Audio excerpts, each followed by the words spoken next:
Bora ver o que o pessoal tá falando do Vasco aqui no TikTok, hein? A gente precisa ser transparente com o torcedor do Vasco, que o clube vive esse momento um processo de recuperação judicial. A gente já falou todas as circunstâncias que nos trouxeram até aqui, todos os eventos que aconteceram ali atrás, que fizeram com que a gente esteja nessa situação econômica bastante sensível, né? É importante dizer, todos os nossos compromissos correntes estão sendo pagos rigorosamente em dia, então nós estamos fortalecendo o clube, mas o clube hoje não tem uma capacidade de investimento de forma que a gente possa iludir o nosso torcedor de que nós faremos investimentos de grande montante. Cara, quem se ilude com uma grande contratação do Vasco nesse momento, eu sinto muito lhe dizer, mas você não tem internet em casa, você não acessa nenhum tipo de rede social, não lê nenhum canal de notícias, porque se você é torcedor do Vasco e não sabe que o Vasco tá lascado, quebrado, sem dinheiro para comprar um bombom piper, quem é das antigas sabe o que é um bombom piper, aí você é iludido mesmo. Ou é maluco, ou é maluco, ou é iludido ou é maluco. Porque, cara, o Vasco não tem dinheiro para fazer grandes contratações. É de se admirar que ainda consiga fazer uma contratação fuleira, porque nessa última janela o Vasco trouxe o quê? 4, 5 jogadores, o Nuno, o Debi Lloyd, o Garré e o Marcos Lemos foi nessa última janela? Foi, né? O Marcos Lemos, Lucas Freitas, Lucas Oliveira. O Vasco ainda trouxe muita gente. O Lucas Freitas dá para quebrar um galho. Maurício Lemos se mostrou muito bom, mas não joga mais. Depois que se machucou, nunca mais jogou. E o Nuno foi o que prestou. Debi Lloyd nem se fala, né? Garré nunca mostrou nada.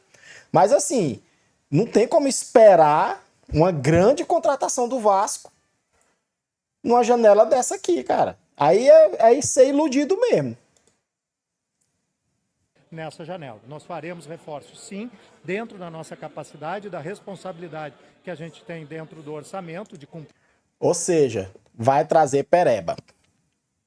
Pode esperar, vai trazer pereba. O orçamento e honrar os compromissos que a gente assume, né, para reforçar o nosso elenco. Mas é fundamental a gente ter essa transparência. Por óbvio, o nosso torcedor não gosta de ouvir isso, o torcedor sempre gosta de ouvir que ele pode esperar grandes contratações, mas a gente precisa ter a responsabilidade de agir com honestidade com o nosso torcedor para não criar uma falsa ilusão que depois não vai se realizar e nós vamos ser cobrados.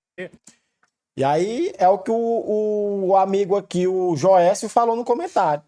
É nesse papinho aí que vem Jean Davi, Maxime, o Debi Lloyd. É nesse papinho aí que não tem dinheiro e que não vai fazer grandes contratações. Eu sou bem sincero, cara. Eu sou bem sincero. Lógico, falando como uma pessoa leiga de que nunca administrou um clube de futebol no mundo. Eu não traria ninguém. Aliás, eu traria 2 zagueiros. Era só o que eu faria. 2 zagueiros bons. Pegava tudo que eu tinha, quebrava lá o porquinho, catava as moedas, fazia o satanás. E traria 2 zagueiros bons. E o resto, trazia da base, cara. A base tá aí, os meninos voando no sub-20, no sub-17. Cadê esses meninos? Tá aí o Luiz Gustavo que subiu. O cara mostrou que tem potencial. E aí? Será que ele volta depois dessa suspensão que ele pegou? Próximo jogo já é pra ele voltar. Será que ele volta? Ou será que ele vai voltar pro sub-20? Os meninos da base são de graça. Já estão lá, cara. Entendeu? É tipo isso, pô, que tem que fazer.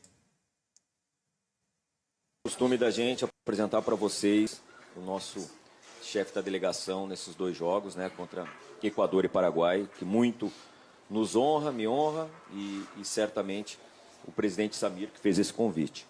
Bom, queria somente que o Pedrinho tivesse a oportunidade de dar umas palavras a vocês, ele que vai estar conosco, representando também, né, o Vasco da Gama aqui junto à seleção brasileira. Essa é a notícia já um pouco velha, né? Mas eu nunca comentei nada sobre isso. Cara, eu sinceramente, pra mim nem fede nem cheira, cara. Não fede nem cheira Pedrinho ser chefe de delegação. Primeiro, Eu não tenho interesse nem em saber o que diabo é um chefe de delegação da seleção brasileira. Não tenho interesse. Para mim não vai fazer diferença nenhuma pro Vasco. O Pedrinho vai levar não sei quem, não sei pra onde. Eu não sei se é o cabo que leva as raparigas lá pro hotel pro jogador. Eu não sei o que é, não. E nem me interessa.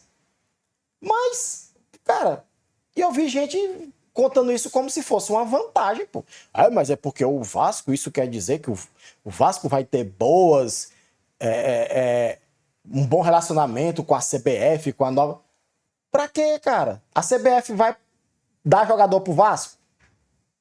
A CBF vai mandar a arbitragem dar pênalti pro Flamengo, pro Vasco igual dá pro Flamengo?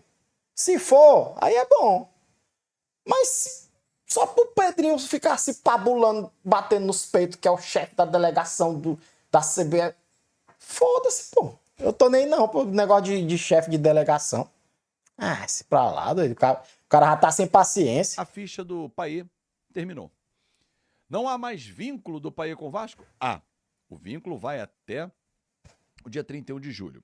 Mas ontem, o CEO Carlos Amodeu, ou melhor, Carlos Amodeu, falou sobre esse fato, né? Ele falou sobre Payet, que não joga mais no Vasco, falou sobre... E não joga faz tempo, né? Não é porque agora que ele vai sair que ele não joga mais pro Vasco, não. O Payet tem no mínimo 1 ano que não joga mais pelo Vasco, pô. O Payet tem no mínimo 1 ano que não apresenta futebol. Eu acho que a última vez que o Payet jogou foi aquele jogo, não me lembro se foi contra o Bahia, no final da temporada passada, eu acho, que a família dele tá aqui, ele ficou se amostrando, jogando, tabulando todo. E só.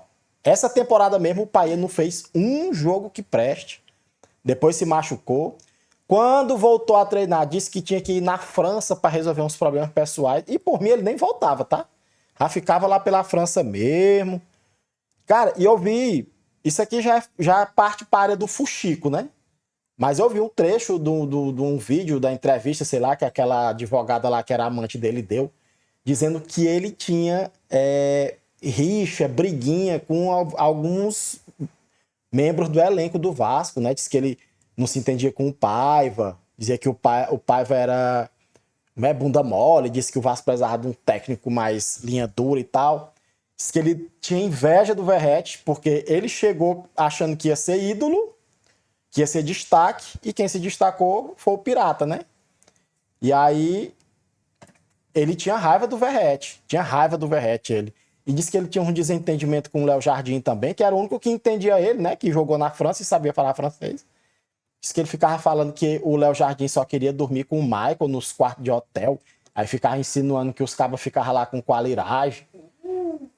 Fuxico, isso aí já é fuxico. Não parte pra informação não, né? Mas acontece, né? O caba... E aí tá indo embora e não vai fazer falta não. Pra mim não faz falta não. Não vai fazer falta. Eu digo Léo bem... Jardim falou sobre Coutinho e falou sobre reforços. O raciocínio do Vasco da Gama é esperar o período da volta para o trabalho, porque 12 joga com o São Paulo, 13 sai de férias obrigatórias. E aí o Vasco volta a treinar dia 21. Então, a partir do dia 21, segundo o Amodeu, o Vasco já terá reforços ali para o Fernando Diniz trabalhar. Perguntei para o Amodeu. A modelo que a gente viu ainda agora falando que os reforços vão ser perebas, né? Vão ser fuleiros, porque o Vasco não tem dinheiro para contratar gente boa. Mas disse que a partir do dia 21 o Vasco já vai ter reforços aí. Espero que não seja no nível do Jean Davi, né? Nem do Maxime e muito menos do Debi Lloyd, né? O Amodeu, depois, chegadas e saídas estão interligadas? Ele falou, vai fazer parte. E ele disse isso na resposta. Alguns jogadores vão sair e outros vão chegar. Payet é um que vai embora. O Vasco está tentando acertar com ele uma rescisão contratual amigável. Inclusive, o Payet não joga contra o São Paulo. Então, o último jogo dele foi contra o Ceará, quando ele se machucou. E ele vai deixar o Vasco da Gama. Nessa temporada, jogou apenas 16 jogos, não fez nenhum gol e deu apenas 3 assistências. Jogou nada e já vai tarde, né? Uma temporada muito baixa, de números muito baixos do Payet. O Cabra recebeu 1,5 milhão para jogar pelo Vasco. e não jogar nada, nada. E os 2 últimos meses, ele ganhou 3 milhões sem fazer nada, porque ele nem entrar em campo, ele entrou nos 2 últimos meses. Então, de sanguessuga já tá bom, né? O Vasco já tem muito. Payet. Já o Felipe Coutinho, que tem uma temporada melhor que o Payet, tem 24 jogos, 5 gols e 3 assistências. O Vasco espera a negociação com o Aston Villa para poder esticar o empréstimo pelo menos mais uma temporada, como confirma o Carlos Amodeu. O Coutinho é um caso à parte, né, cara? O Coutinho, eu acho que nessa temporada, principalmente depois da entrada do Diniz, aí ele mostrou uma evolução, eu acho. Eu acho que dá para arriscar aí mais, esperar terminar a temporada para ver, né? Porque é um cara que é craque, todo mundo sabe. Um cara que tem história no Vasco. E eu acho que ele pode sim ficar mais aí o restante da temporada e ver o que dá, né? Se até lá ele vê que, rapaz, realmente não dá mais não, Coutinho. Vai-te embora, quem não tem mais condição não, aí manda embora. Mas eu acho que não custa nada aí ter mais aí um semestre para esse rapaz tentar jogar a bola no Vasco, né? É isso aí.